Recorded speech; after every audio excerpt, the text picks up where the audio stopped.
Varför behövs ett psykologiskt försvar? Vi i Sverige är inte i krig, men vi lever inte heller i fred. Och det finns ett ord för detta: hybridkrig. Det är ett begrepp som kombinerar flera olika sätt att bedriva konflikter, alltså inte bara militära medel utan också icke-militära. Främmande makt kan bedriva hybridkrigföring när de är i konflikt med andra för att nå politiska mål utan att vara i aktivt öppet krig. Hybridkrigföring kan ske på många olika sätt när man vill utnyttja olika medel för att skada motståndaren. Några exempel kan vara genom diplomati, ekonomi, kultur, cyber eller information. Att använda information som ett vapen för att påverka vad vi känner, vad vi tycker och vad vi tror på, det är att göra vår hjärna till ett slagfält. Informationskrigföring är något som alltid har förekommit tillsammans med vapen i strid, eftersom det är bättre att få sin motståndare att ge upp utan strid genom att skrämmas och få den andra sidan att tro att motstånd är lönlöst. Det viktigaste motståndet mot detta är försvarsvilja. Försvarsvilja är att aldrig ge upp oavsett vem som säger att vi ska göra det. Alla uppgifter om att motståndet ska upphöra är falska. I hybridkrigföring är det möjligt att skapa effekter och skada den som främmande makt upplever som en motståndare samtidigt som de kan förneka att de själva ligger bakom. Det sker ofta genom att försöka öka de motsättningar som redan finns i ett samhälle för att splittra, förvirra och skapa osäkerhet. Och då används ibland sociala medier, vilket medför en snabb global räckvidd på de budskap och berättelser som främmande makt vill sprida. Och det sker med låg kostnad och med låg risk. Ofta är påverkan lågintensiv, men den kan öka i samband med större händelser. Till exempel olika samhällskriser eller när stora politiska beslut ska fattas, som till exempel ett val.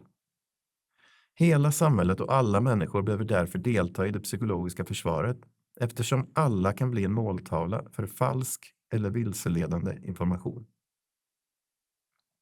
Att vara källkritisk och söka bekräftad information från myndigheter och tillförlitliga nyhetsmedier är ett mycket bra sätt att bidra till det psykologiska försvaret. Varför är otillbörlig informationspåverkan ett hot mot Sverige, mot demokratin och mot din organisation? Vad vill främmande makt uppnå? Främmande makt vill undanröja hot mot den egna regimen eller ideologin.